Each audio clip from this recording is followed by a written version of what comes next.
Gearheads know that some projects need so many parts, it feels like you need a whole storage unit just to store them. That's what eBay Motors' 122 million parts are for. Think of it as your virtual parts garage. They've always got the right fitment at the right prices. Use the eBay Motors app or visit ebaymotors.com. Let's ride.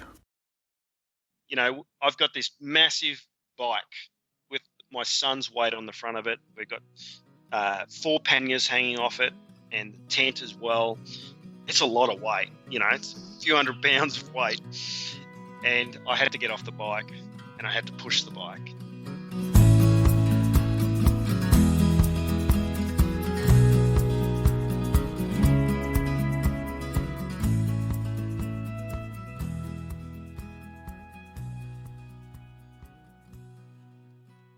Are you like me and you just, say to yourself pretty often, I can't do that. That's impossible. Well, if so, Travis ain't going to accept that, all right? Because Travis doesn't live with limits. He and his partner and their son have done some amazing things and are planning to do even more amazing things. Travis is a career adventurer. He's done many different types of adventures. And when he and his wife found out that their son is autistic, it was pretty hard news, as you could imagine. It took them some time to accept and just say, okay, we got to figure out a way to do the things we love and give Patch, their son, the best life possible. And somewhere along there, they decided to ride a bicycle across America. They're all from Australia, so that's quite a trek to go to the States in the first place, much less to ride 4,000 miles across the country. But today we're going to hear about how they did that. And this episode, by the way, is from 2019, so 2 years ago. But I just thought it was such an inspiring story to listen on the last day of the year, or the second last day of the year, whatever. Last episode of the year for us, let's put it that way. So it's just a great way to finish the year or start the year off strong if you hear it after the first. And kind of set us up for the mindset of, hey, don't live this year with limits. See what's possible. Make a difference in this world. And, don't make excuses this year. Do something. We've had a lot of really good stories on lately, so I want to make sure it's going to the ultimate purpose of getting you moving and getting you doing something, as well as me. This show gets me moving as much as anybody. It's for me as much as it is for you. But anyway, let's go ahead and jump in, and we've got to catch up with Travis at some point to see if he was able to do that second adventure he's talking about later in the episode. So, all right, Happy New Year, and we'll talk to you next year.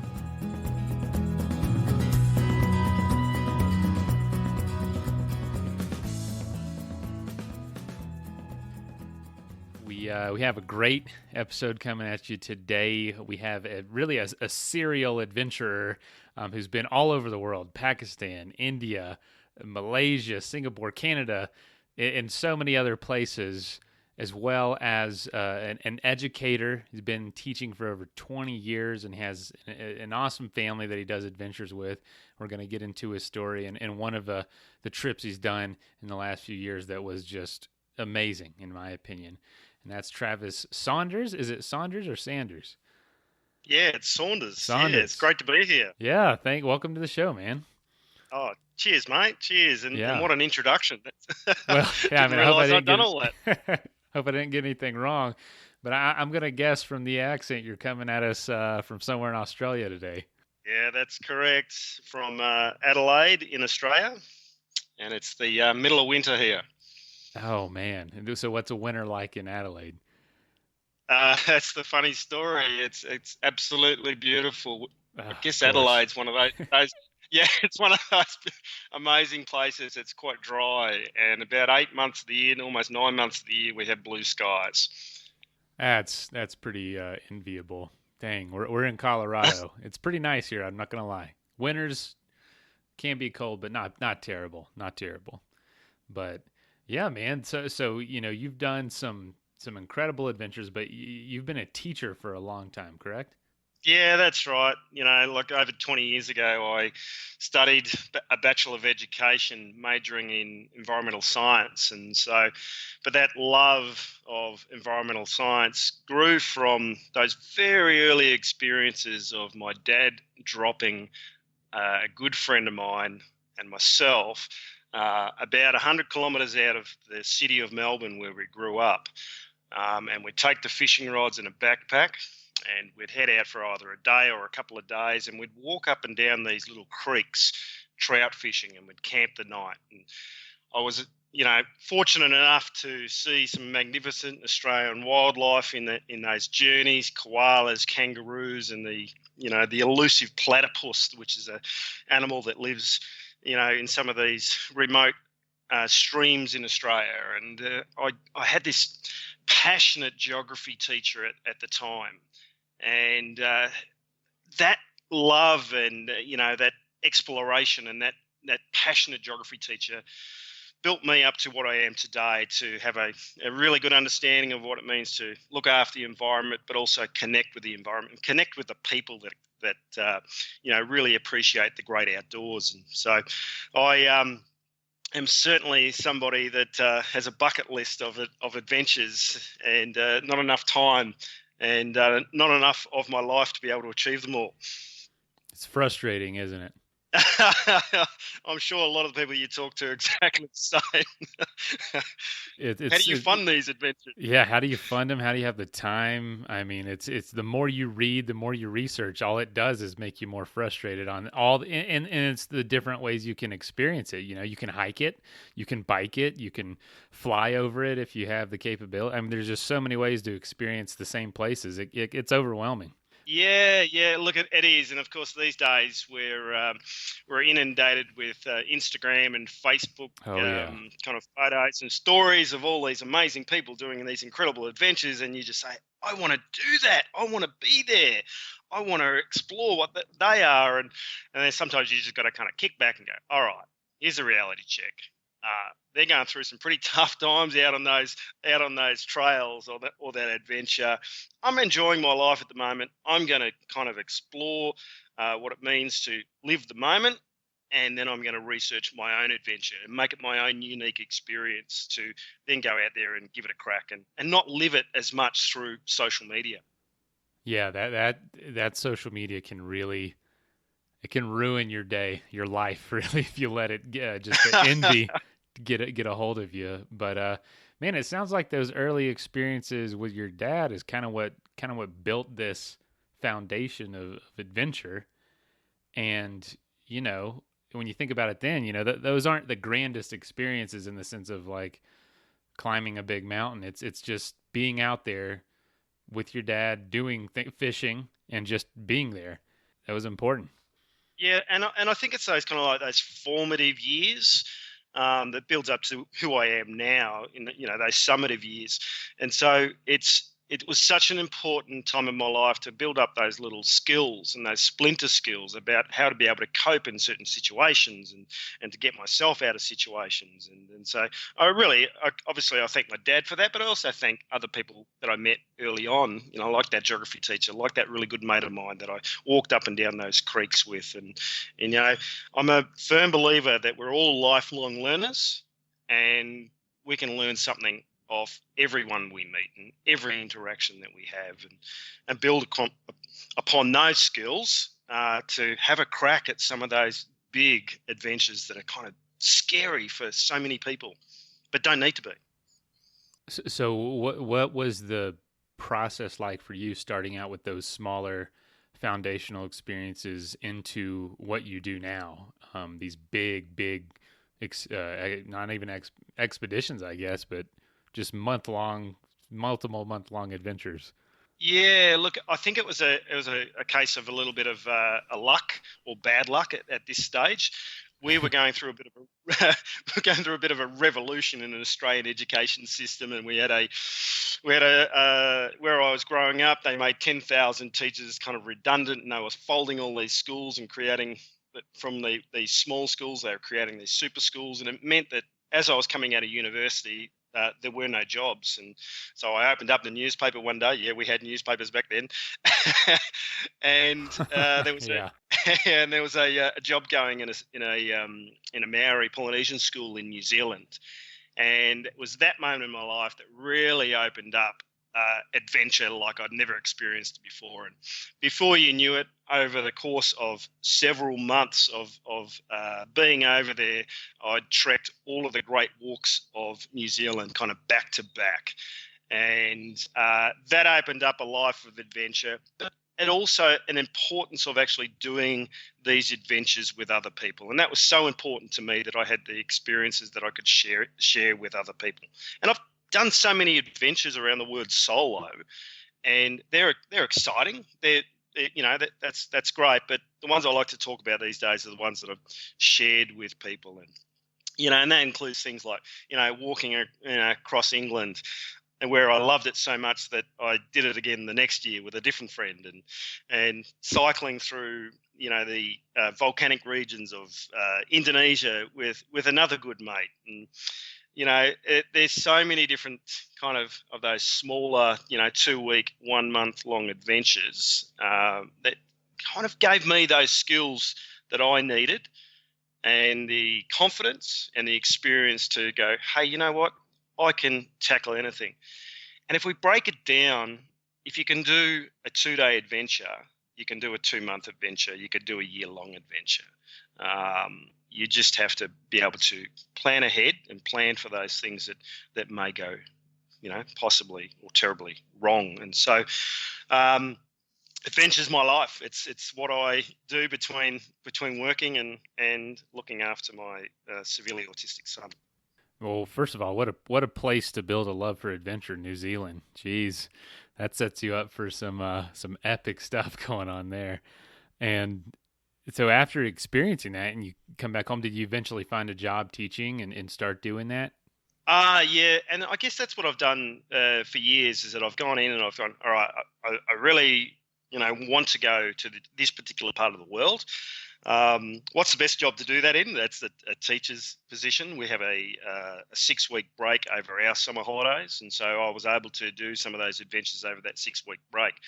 But I also worked for almost 10 years in the Northern Territory, crocodile country, and we had a 4-week break in the middle of the year. So that enabled me to kind of bunny hop straight across to Southeast Asia for lots of mini adventures, cycling and trekking. And so these days are very different. I am no longer a teacher. I'm an educational consultant, which gives me a lot more flexibility in terms of looking after my son and exploring with my son on lots of little mini adventures, but also some big adventures. And so work life's very much changed. And that was changed when he was diagnosed on the autism spectrum around about 20 months of age. And how old is your son now? He's almost 10. Wow. Yeah, he is just the most super dude. He's autistic. He is an incredible singer. He's beautiful. He's talented. He's intelligent. He's such an adorable boy that kind of changes the people's worlds when they meet him. And Fiona and myself, Fiona's Patch's mum, we call him. We call Patrick Patch. We're just so lucky to be his mum and dad, and we just tell him this every day. And Patch is, he has some very, very complex behaviours. He has difficulty with communication. There are severe deficits in terms of communication. We have to explore the different ways that we communicate with him. He has many varied and complex social skill difficulties. He's never played with a toy like I did growing up, and he has many varied, repetitive and restricted behavioural patterns. And so as a dad that was somebody who loved the great outdoors and loved adventure, I was always immersing him in these different experiences. And we learnt early on that his life was going to be very different to his peers growing up. And, hopefully I can explore some of those things today as to what led us to go on an amazing adventure with him. I mean, it sounds like it's incredible. Right now, you obviously seem like a great dad, but I was curious to know, when you first got the news or first started realizing, your son is autistic, what were some of the emotions going through you and your partner, and just kind of, what were you thinking? Was it nerve-wracking, or did you just kind of say, this is going to be a new challenge? it's going to be fun. Oh, I don't know. What was oh, happening? it was an experience that I don't want to relive it, but I have to relive it. I have to talk to people about how it felt. If I I take a step back, it was like if it was 20 years ago or 30 years ago, there was a certain way that society talked about people with disabilities, and there was a certain narrative, and it was a certain almost a woe is me, I feel sorry for you, mum and dad, and it was very ableist in its discussion about the way that we talked about people on the autism spectrum, people with disabilities. Right. These days, thankfully in Australia, that has changed, particularly in the last 4 or 5 years. The way that we talk about disability, the representation of people with disability in the workforce, in the media is growing. We're starting a revolution here in terms of the way that we have inclusion within our schools, and so this is kind of an exciting time to be in. But if I take a step back and I go back kind of like 7.5, 8 years ago when Patch was diagnosed on the autism spectrum, we were still living in this bubble, this social bubble of this knowledge base that our parents had kind of embedded in our minds. And that the experiences that I had with other children at schools that had disabilities, and so it was a negative one. And so the initial, those thought processes that go through your mind as a parent is, oh, this is horrible. This is devastating. What does this mean for my son's future? What does this mean for our family? How is this going to affect us financially, et cetera, et cetera? And whilst there's many of those things that we still go through and we still experience, I want to live in a society that when somebody gets diagnosed with a disability, everyone goes, okay, cool. All right, this is where we're at. Okay. I've heard some really amazing things about the things that people with disabilities are achieving. We're going to focus on what's possible and what motivates our child, and we're going to create these positive associations in our child's life. And we are going to be the most positive parents in the world. But of course, Patch gets diagnosed. I've got all of this knowledge which has been embedded in me from generations before of this sometimes could be perceived as a negative thing. And so I felt really shit. Fiona did too. We sat in the car and we bawled our eyes out. We went home. We were staying at my in-laws at that stage because we'd moved from the Northern Territory down to South Australia. And we kind of cuddled in bed in a fetal position and we bawled our eyes out, literally for days. Jeez. And it was the most horrible, horrible experience. We knew our son was different. We knew his life would be different. We didn't know what it would be like, but we also knew that we were very, very much lost individuals. We felt so alone. And I remember getting up out of this fetal position and saying to Fiona, I have to get out of the house. I have to go for a jog. And, I wouldn't say that I was fit. I wouldn't say that I was unfit, terribly unfit, but I put on a few pounds. We'd moved states, so there was this whole transition period in terms of not exercising. And so I went to go for a jog. I put the runners on, the shorts on, the T-shirt, kicked out of the house and literally got a few hundred metres down the road, sat in the gutter, bawled my eyes out again and threw up. Yeah, it was that moment in my life that I realised that, hey, shit's got to change here. I've got to be that pivotal, that centre hardcore point that really looks after myself, because if I'm not looking after myself, I'm not looking after my family and ultimately my son and creating opportunities for my son. And so it was a moment that changed my life, and then I started to run. 5Ks turned into 10Ks, turned into 20Ks, turned into me doing these kind of midnight runs overnight. And turned into running ultra marathons, to eventually running 12 marathons in 12 months to raise over $150,000 for autism organisations in Australia. And if I felt that I needed to be proactive in terms of reactive thing that I was experiencing through social media in terms of I wanted to talk about the positive aspects of my son's life. I wanted to talk about the positive aspects of those other parents that I met, and the organisations that were, kicking butt on doing amazing things in terms of the way that they spoke about autism and the way that they used language which was reflective of what the community of autistic people were actually wanting. And so, yes, so that's it. And, I kicked out and I ran a few, big ultra marathons and a few, there was a 100-miler in there for a 24-hour event. And we got a lot of community support and a lot of people on board. And for short moments in time, we're able to change people's lives by talking about these positives and not giving people hope, but almost giving people almost like a roadmap of, hey, this is a better direction to go down, rather than constantly talking about the negative aspects of what bringing up a child that has autism can often bring with it. Not saying that we don't talk about those aspects, but think about the way that we do communicate that so that it actually looks after that particular individual that has the diagnosis itself. Let's take a quick message break and hear from the folks that help make this show possible. Hey, Kurt. Hey, Mason. If you don't know, Kurt is the former host of Adventure Sports Podcast. Kurt, I heard you had a little story for us. Okay, true story. A couple of years ago, I decided it was finally time to get just the right ski for me.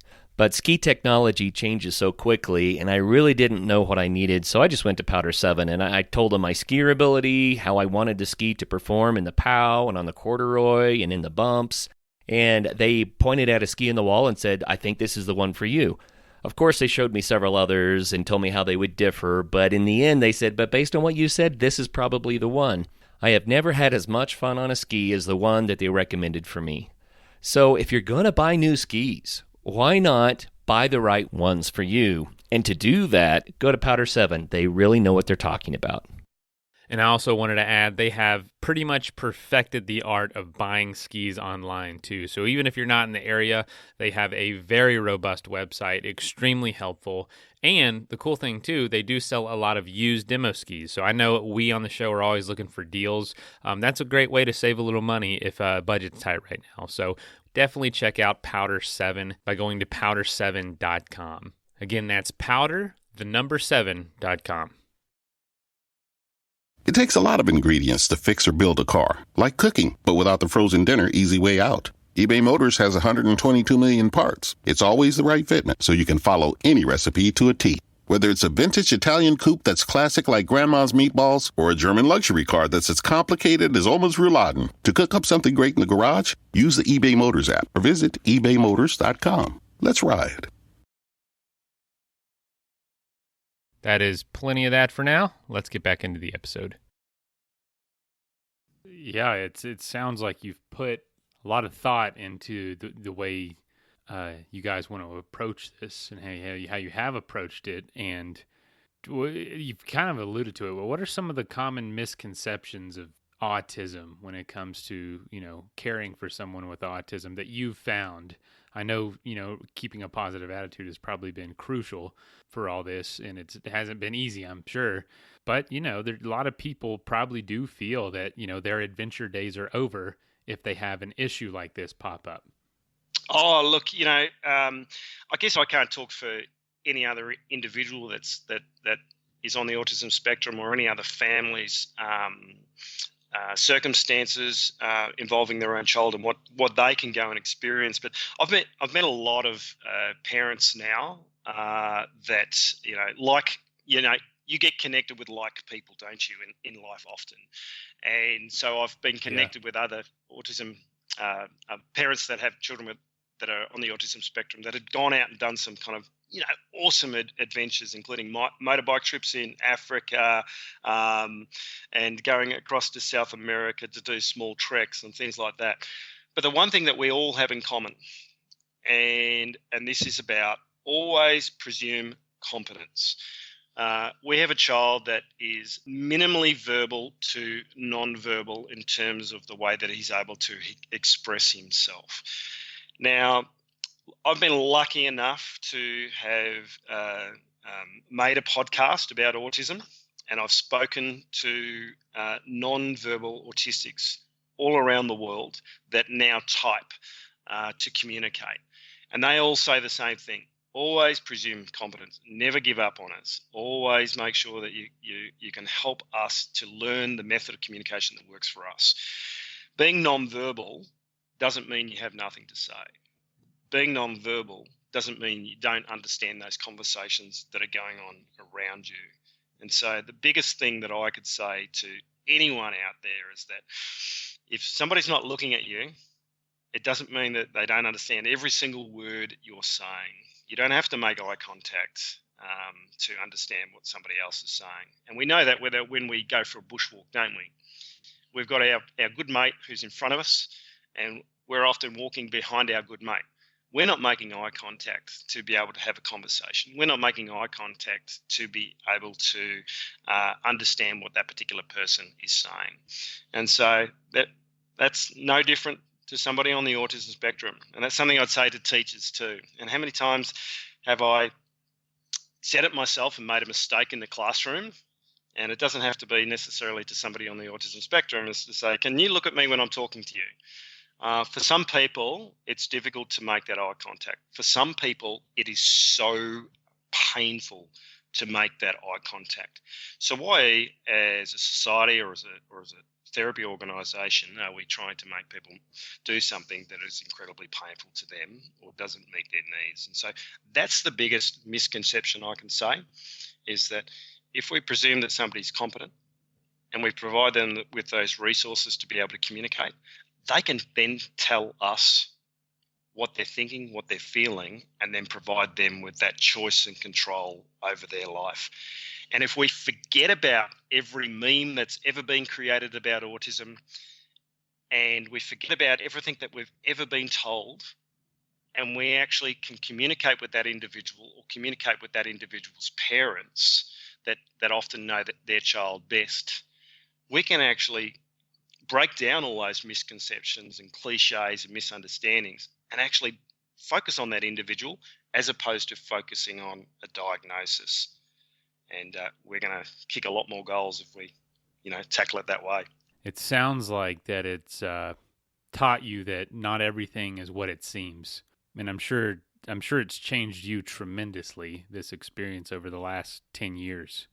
Oh, yeah. Look, like when we go on these adventures, we continue to learn. And if we just think about it on that basis, that if we're open for that knowledge, we can then open up new corridors or new doors or new roads to new learning experience and ultimately growth as individuals. And so, yeah, I have learned so much, and I've also realised how wrong I've been. And I don't see that as a negative. I see that as a real positive. That's enabled me to go, okay, I got it really, really wrong in those early stages.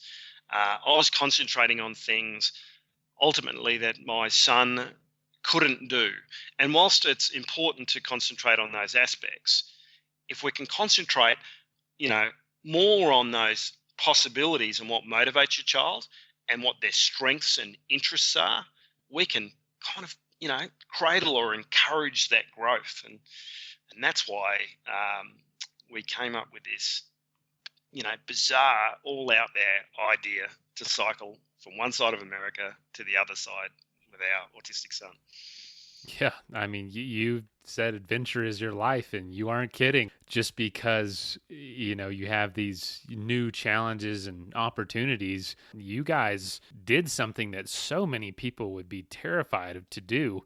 Where did this idea come from, and what gave you the confidence to say, we're doing this? Oh, yeah, look, it's I guess these ideas just don't pop up, but this kind of did pop up. But there was a lot of circumstances that led to it. School wasn't going great for Patch.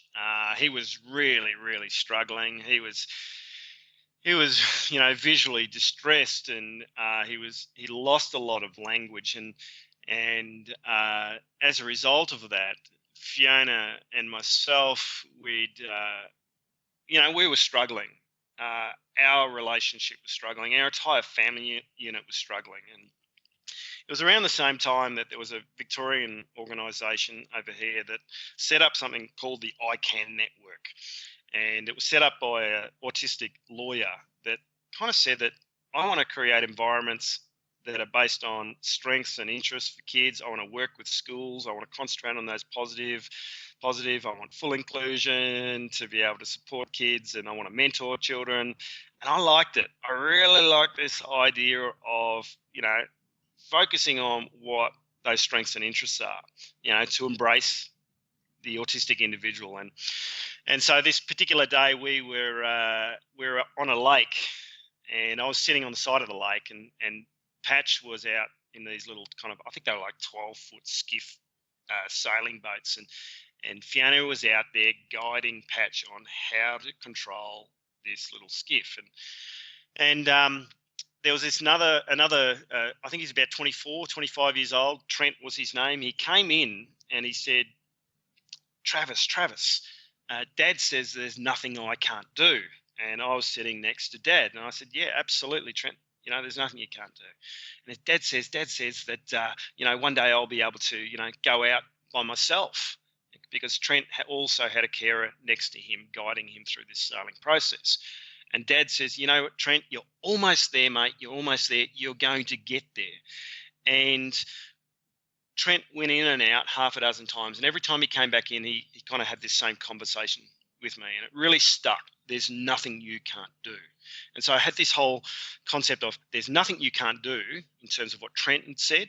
And then there was the ICANN network in Victoria, which started this kind of almost this little revolution in terms of looking at autism differently in terms of strengths and interest based. And I thought, nothing I can't do, strengths and interest based. What is it that Patch is good at? So we went home that day and we kind of spoke about it in detail. Patch loves the outdoors. He loves camping. He loves movement. And he also loves and is passionate about leaves. It can't be a day go by that you don't see Patch hasn't picked up a leaf, and he stims on it. He's got this self-stimulatory behaviour where he kind of rubs it, flicks it, and listens to it, smells it, tastes the leaf. And these days I look at it as a real positive. It's the way that he is interacting with the world. And so Fiona and I also had to break it down a little bit more. We had to look at our own life and what are the things that we're good at? What do we enjoy doing? And so we looked at one of the most amazing times of our life, and that was a time when we cycled from Singapore through Malaysia, through Thailand, through Laos, then flew to Canada, and then cycled from Canada all the way down to Mexico. Fully self-supported, carrying panniers, and it was the time of our life. So we thought, what if we can get a bicycle and we can just go on some day trips with Patch? So, of course, I tracked down this bicycle. It took quite a long time. It's a semi-recumbent tandem, and Patch sits in the front of it. I sit at the back and I cycle from behind, and I steer this bicycle. And so the whole idea was to get out in nature. He loved movement. He loved the breeze across his face. I could then teach him. I could teach him how to read using road signs. I could teach him about the bicycle componentry. I could have a running narrative going along describing things as they're occurring, so we could create these positive associations. And of course, it worked. He was loving it. He was loving coming home from school to get on this bike. He just wanted to jump on this bike straight away. And we were smashing it, man. It was awesome. And so I said to Fiona, what if we could go back to America and we could do a rail trail? One of these kind of like 200, 300 mile rail trails in the States. She goes, yeah, let's do it. Let's do this. And so, of course, I buy this big, United States map. I put it on the wall in the little house we were staying in. Fiona goes to work. I was a stay-at-home dad doing the odd job here and there. And, of course, my mind took over. And, I started mapping out these rail trails. And I go, you know what, this is great, but it costs a lot of money for an Aussie to get over to America with a few bikes. And, what if we just kind of break it down day by day and see if we can't go from one side of America to the other? And so Fiona was at work. I mapped this out. I got the highlighter out. And before you know it, I've got this route from one side of America to the other. And so she comes home from work and I said, Fee, what do you reckon of this? And she kind of laughed at me. She knows what I'm like. She said, yeah, let's do it. Holy cow. That's awesome. As out there as it sounds. And so that's what we did. We rode from one side of America to the other over 79 days. And what was camping it, 5,500 kilometers? Yeah, 5,600 kilometers 5,600 in total. kilometers. So what was your route? What did that look like? Yeah, so I guess,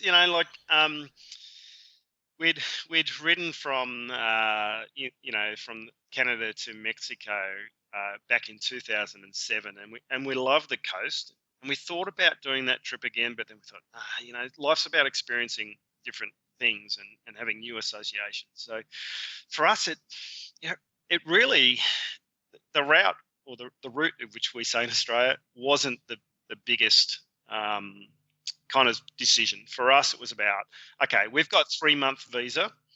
What's possible in 3 months? What can we do day in, day out? And so the bike itself was actually the most important thing in terms of that routine for our son. Now, a lot of people talk about children on the autism spectrum not being able to cope with change. For our son, it was the opposite. He loves change. He wants change. He wants to continual immersion in new things to be able to learn. Imagine if you're nonverbal and you're sitting down at a table and somebody teaches you that's a square, that's a circle, that's the number 1, that's the number 5, and they do that continually and they treat you under your age group. Well, that was the experience that our son had for many, many years in terms of his education. People weren't presuming that he was competent. So we had to run off that basis that he was competent. And so over 79 days, we traveled between 40 to 60 miles a day. And we started out at, and I believe it's Anacortes in Washington State. Is that the right pronunciation? I actually don't know. There you go. Let me look it up. Yeah. So we kicked over Northern Cascades, then the Rocky Mountains, then through the plains, through North Dakota, and then we kind of met up with lots of rail trails as we got further east across the states, and then around the Great Lakes, kicked into Canada, and then kicked on to the C&O trail, and then all the way through to Washington DC, and we finished at the Australian Embassy with a kind of a huge Aussie crowd to greet us there at the finish. But wow, of course, I didn't know that. That's really cool. Yeah. No, it was awesome. It was a very kind of a home crowd parochial type of experience, and we had a few friends that were actually working in Washington DC that came out and saw us, and that was really nice. But the cool things that occurred were often when things went wrong. It's day 3 for us, and we're in Australia, and it's a pretty flat country, and so to train to do a journey as epic as this with our son, we had to kind of go to these little kind of mountainous regions of Australia to get a few, leg repetitions for that workout for day 3 when we crossed Washington Pass.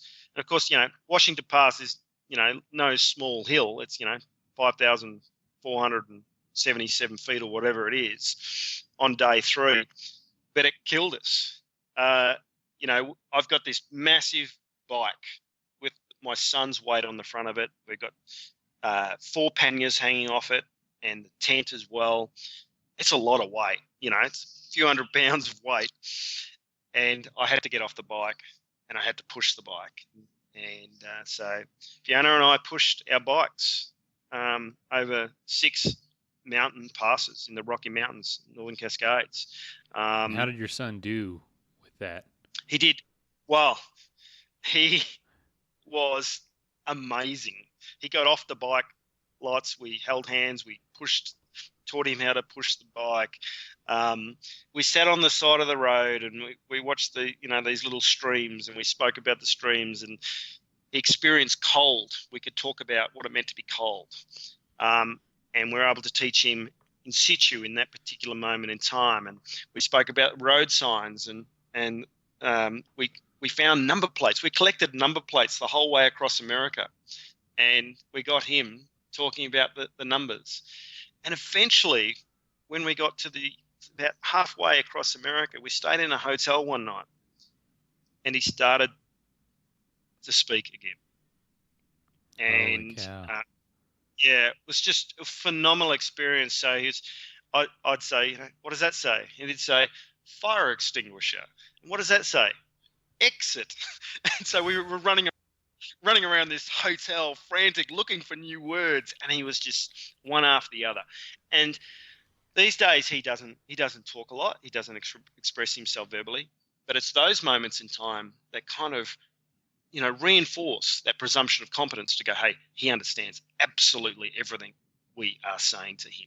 So those conversations that we have in front of him are always positive, always, inclusive of him and his needs, and to make sure that he's understanding what's going on. But it was the people of America that was probably the highlight. I mean, environmentally, it was incredible. It was the most incredible experience of my life. One of the most amazing things that we've ever done, particularly as a family. But it was the people. It was the North Dakota Autism Center that took us in for 4 days off the side of the road, and the founders of that organization put us up in their house and fed us and looked after us, and we shared stories, and we had this connection. It was a guy by the name of Gene Meek in Shelby, Montana, that came across us on the side of the road and offered us a place to stay for the night. Threw us his car keys, and he said, go and tour around my little town, go as far as you want. Helped fix, and he paid for a brake set that blew out when we were coming down off the Rocky Mountains. He then flew from one side of America to the other to be there at the end when we finished the journey, because he knew the significance and what it meant to travel with a child. But to travel with a child that had complex needs, it was something that he just didn't want to miss out on, and he wanted to show us that support. And we found out that he had a nephew that was severely autistic, and he just thought it was a brilliant thing that we were doing, concentrating on our son's strengths and giving him those amazing positive associations in his life. I did want to say, when you first started talking about the plan for this adventure,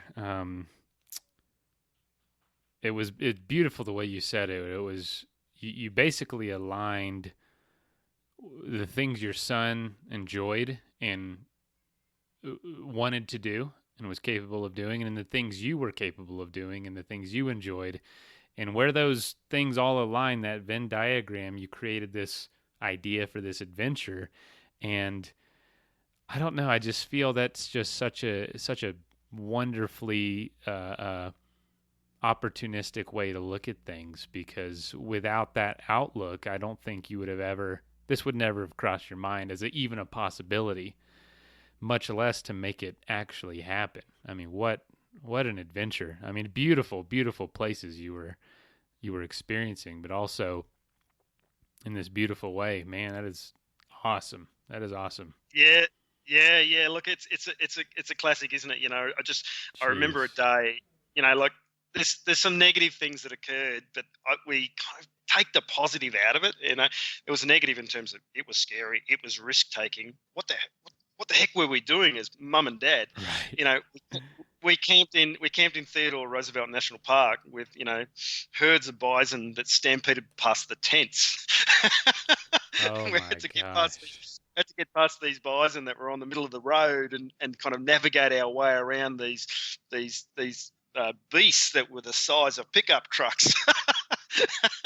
It was they're funny. incredibly lucky. They're Very intimidating. Oh, really are, really are. But I just love the way that you put it, and I've just created a new term, and I want everyone to use this now. But I've just written this family Venn diagram. What a great way of looking at life, seeing how we can meet the needs of everyone in that family unit. So that's it. That's a new term, All family right. Venn diagram. Yeah, I won't charge you for it. You can have it. I'm just no, but it really is because you know, gosh, it's so easy to look at all those things that don't overlap. Oh, we can't do this, we can't do this, we can't do this. But the thing you can do is still it meets obviously meets the need of adventure. It also meets all the needs of your son, and it just seems I don't know. This is just mind blowing to me that you guys took this on and did this. Could you tell me because you've done experiences on your own and cycling, and you say you and your wife did just an incredible bike touring trip. What were some of the unique challenges day to day with your son that was maybe different for someone who's just touring around the country by themselves or with a spouse or something? Oh, probably the sensory needs. But it enabled me to learn so much more about my son's sensory needs. The things that we kind of take for granted from day to day, and we don't actually think about because we're not experiencing what they're experiencing in a particular moment of time when we're at home or when the kids are out in the yard. But when you're on a bicycle, I had to think about how my son was feeling every moment. So I knew when he was cold because I was cold. And so I knew when he was hot because, I was hot, when those over 100 degrees Fahrenheit days, it was hot. So he was going through those sensory needs. I knew when he was experiencing hay fever when we got across that kind of middle part or northern middle part of America because of the fields that we were cycling, past or through. And so I was able to understand him more in a 3-month period than I had his entire life. And so it was challenging, those sensory needs. It was challenging to get on top of that on that moment-to-moment, day-to-day basis, but it was also an opportunity to learn about his needs and how we could best cater for those needs and explore that and discuss that and talk to him in a way that he knew that Dad knew that he was feeling pretty crappy. It's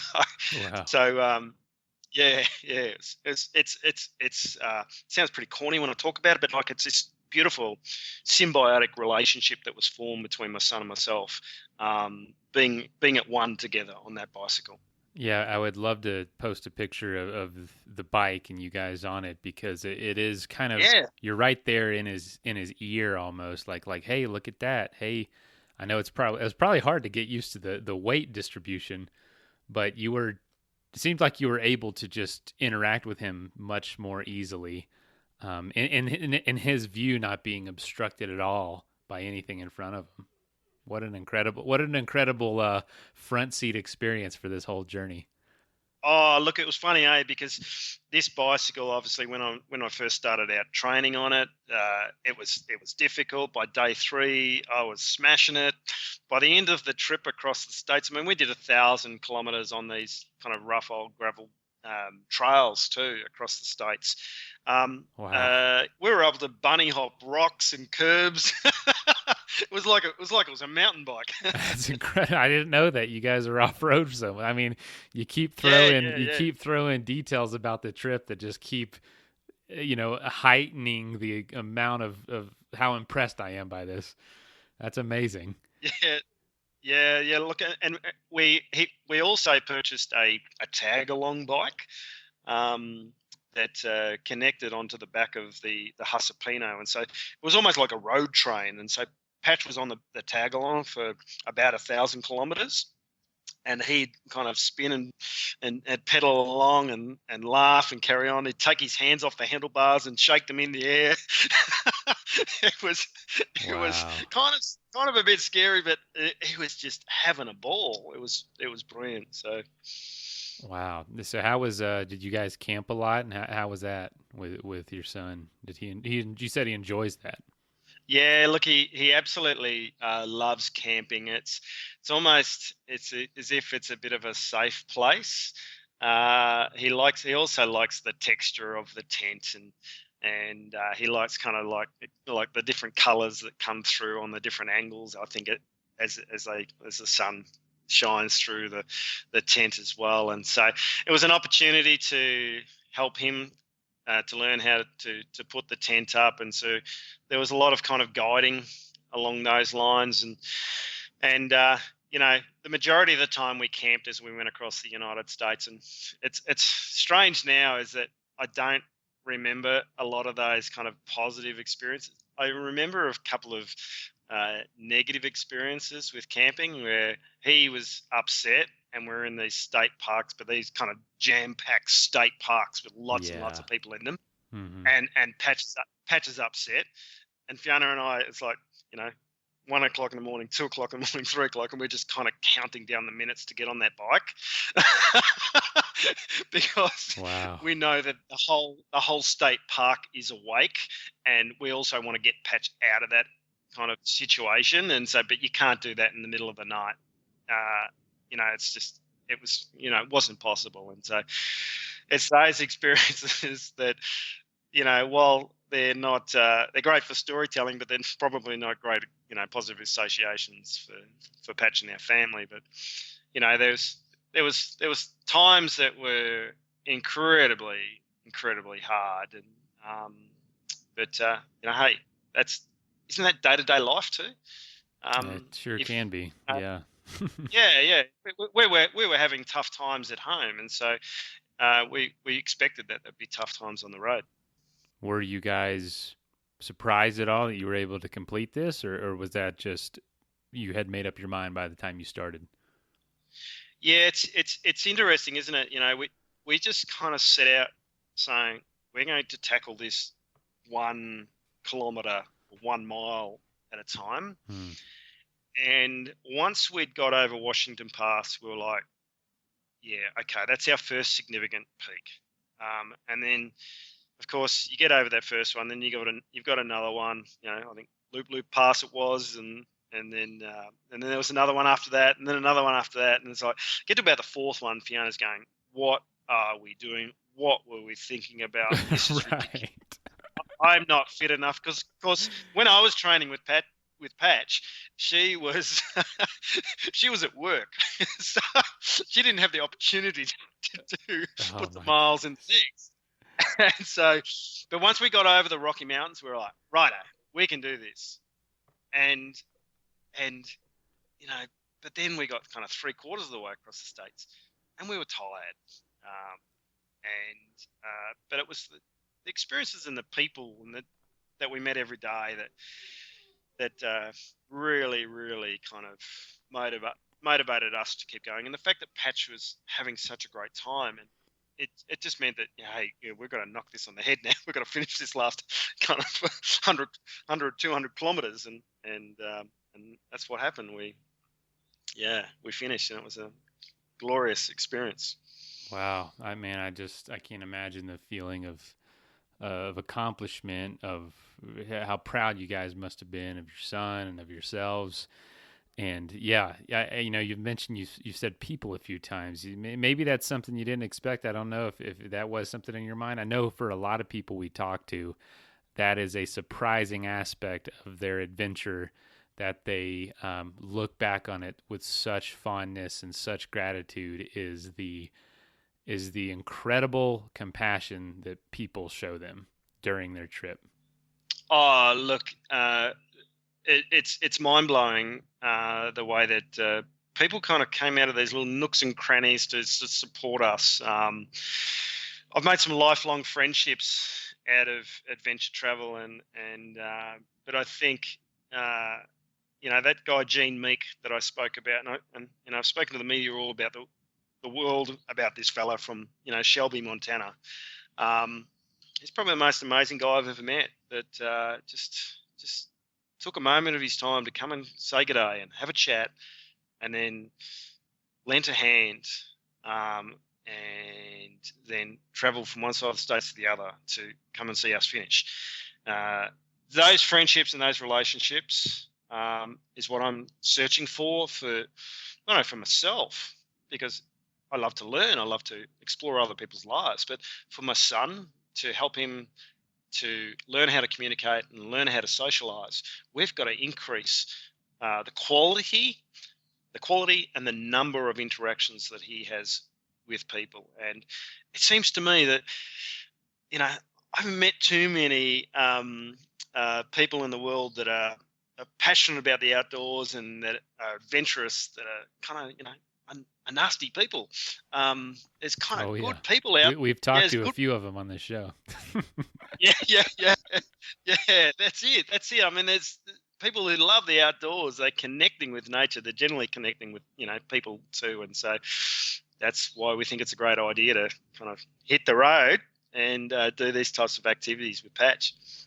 If anyone out there is struggling to find hope for humanity, or to realize there are still good people out there, put yourself in an adventure somewhere that where you come through communities. You will see the most incredible people, like you said, come out of the woodwork, come out of the nook and crannies, and it'll change your life. It'll change the way you view the world forever. And just the most normal people are capable of doing that when you put yourself out there. And that's beautiful. I'm glad you brought that up. Man, what an adventure. What an adventure. And then you get all the way to Washington, D.C., have this grand, finale, completion, finish line. And then what? You just went back home and got to just reminisce for a little bit and unwind? Yeah. So, kind of. We had a Labrador, and I was down at the local dog park, and I see this guy over there that's got dreadlocks, and I thought, you know what, I'm going to have a chat to you. You look like an interesting fella. And we got talking about adventure and about travel, and then I talked to him about what we did in the States, and then he says that he's a filmmaker, and he came across and met Patch. We had a few coffees, and before you know it, he said, look, I want to make a documentary about your family and about how you travel on bikes. And so we did a bit of a Kickstarter. It didn't kick. We didn't get enough money, but then we had people in the community go, hey, look, we want to kind of throw some money at this anyway. And so we raised enough just to do the filming aspect of it. We're trying to raise some more money we're hoping to get some investment to be able to finish off the documentary. But we had a film crew follow us for a couple of weeks on what's called the Mawson Trail in South Australia. It's a 900-kilometre off-road mountain bike trail. It's full on. It's hilly. It's gravel. It's from the top of the Flinders Ranges in South Australia all the way to Adelaide, and it explores some of the most beautiful country. And so we did this, and it was the toughest thing I have ever done in my life because it was so hardcore. After day one, I was broken. And of course, it makes for great filming, doesn't it? But probably doesn't make for great a great focus on what's possible and what motivates your child. Patch found it tough. We found it tough. We did it. We've got a lot of filming left to do, and so we're hoping that we can incorporate some of our next adventures possibly into that documentary as well. But we've got some big things planned for 2020, and we're hoping to get Patch up the top of the highest peak in every state and territory in Australia. He loves bushwalking, and they're all relatively small in terms of the height levels, but they're all very much achievable in terms of the distance to get up to some of these peaks. Some of them are only a kind of a 2 or 3 day trek to get to. Others you can get up and down them in a day very easily, but it's the remoteness of these mountains which is probably the most difficult thing, and there's a lot of travel involved. And so 2020 for us, we are hoping to kick off an adventure to explore different parts of Australia, taking the bikes with us to do lots of rail trails, but to help Patch become the youngest child in history to, break a world record, so to speak, to become the youngest child to have bagged each of these highest peaks in each state and territory of Australia, which would be epic. I think it's incredible. And so are you trying to achieve all that next year, like within the calendar year, or is it going to be spaced out over a few years? Yeah, we're hoping to do that in 2020. And of course, some of these are in the middle of the desert. They're very remote. Some of them are on Indigenous lands, which we need to get permission to be able to do. And we want the permission from the elders to be able to, make sure that we show respect to be able to do that. Red Bull tried a few years ago, and they could bag all of them except for one. Because they didn't have that permission. So there's a lot of kind of factors and logistics involved. I reckon I can get that one over the line. Fiona and I have a great respect for Indigenous culture. We've worked in Indigenous areas of Australia. We also understand that the importance of diversity and inclusion, and we reckon a greeting or a meeting between the elders and Patch might be a way to go. They do run tourism activities up one of these peaks, so I think even if it comes down to it, we'll get a crew of Indigenous elders to be able to help us get Patch to the top. But where there's a will, there's a way, isn't there? Apparently, yeah. I mean, you know more about that than I do. You've proven it. Holy cow! Yeah, this just seems like another way that you guys have been able to kind of overlap what works for your son and what works for you, and something you want to do. It sounds awesome. And so that was actually one of my last questions was what's in your future, but it sounds like you have an incredible adventure already in the works. Yeah, look, there's so many components of this particular adventure for next year that I want to come together. Originally, I had the plan that we wanted to somehow get hold of an electric vehicle and travel from the top of Alaska to the bottom of South America. Now, we've had a change in the Australian dollar, which makes it very difficult to be able to do an adventure like that. And of course, we wanted to do all these side trips with trekking and mountain biking, but it looks as if we might stick a little bit closer to home next year. And if I can incorporate an electric vehicle into that trip, it would make it even so much more special. But time will tell. And see if we can actually achieve that goal as well. So it's so many things, so little time. So let's live the moment and make it adventure part of it. So there you go. Wow. I'm a little speechless. You don't catch me speechless most of the time, but this is I tell you what, I'm sure you've heard from people who've told you you've encouraged them, that a diagnosis with a child or some sort of perceived limitation does not have to be perceived that way. And the fact that you guys have taken these adventures on, I know for you, probably with your mindset now, is hard for us to see on the outside, but it feels like those things are now out of reach for a lot of people, I'm sure.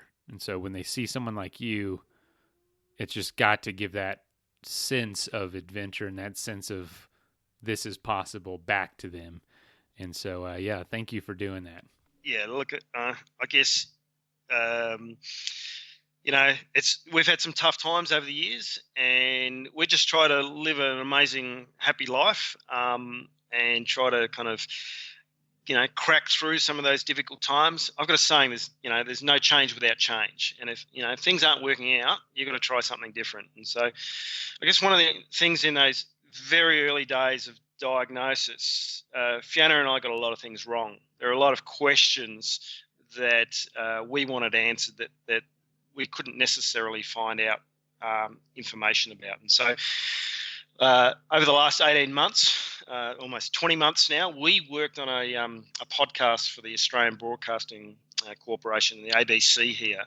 And so we were commissioned to produce a podcast about autism and family life.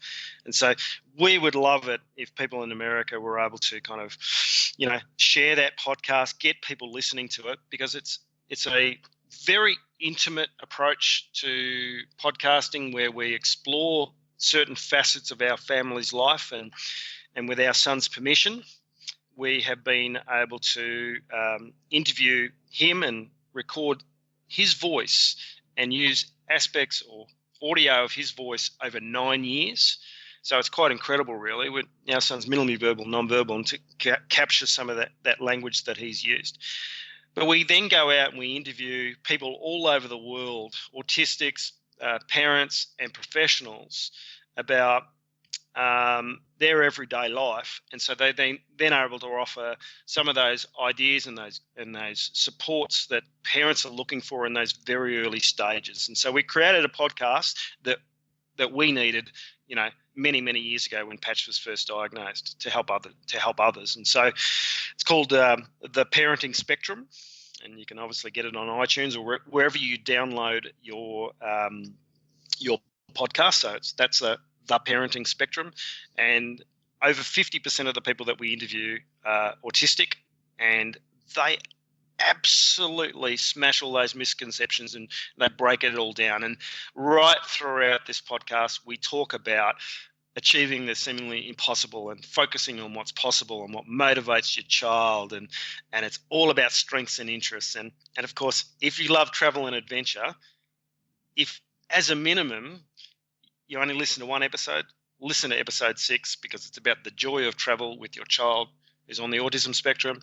And we interview a number of families that go off and do cracking, amazing things. I will absolutely link that in the show notes of this episode. Is there any other way that people can get a hold of you or follow your journeys or keep up with what you're doing? Yeah, sure, definitely. So I've got a Facebook page. It's called School of the Road. School of the Road.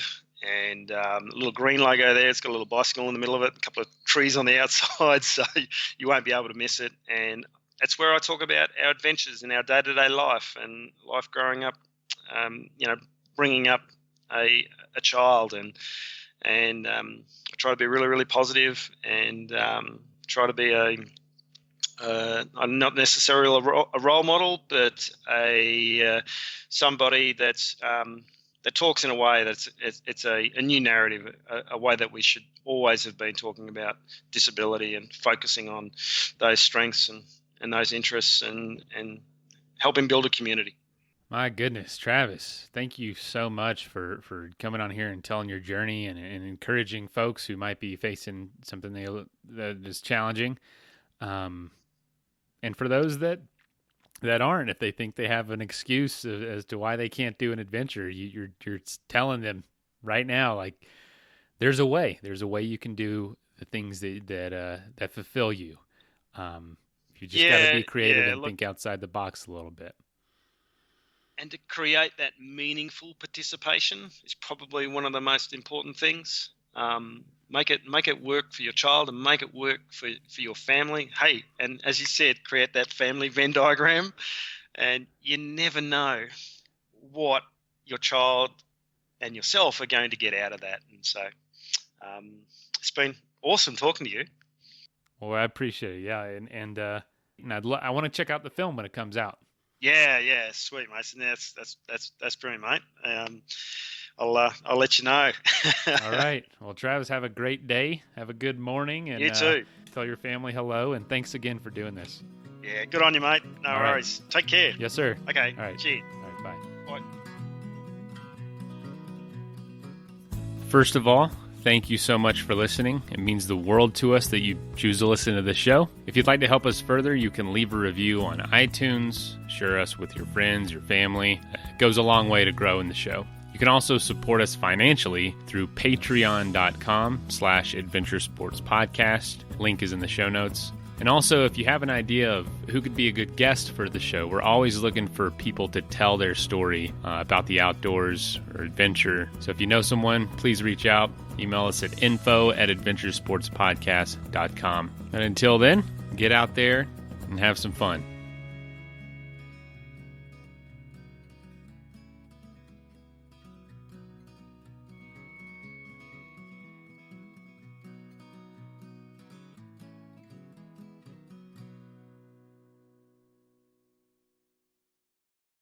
It used to be hard to find the exact auto parts you needed, and that meant spending a lot of time at swap meets. It's a different game now when you can order exactly what you need from eBay Motors. They have 122 million parts, so you can always find the right fitment. Spend less time searching and more time building with the eBay Motors app or visit ebaymotors.com. Let's ride.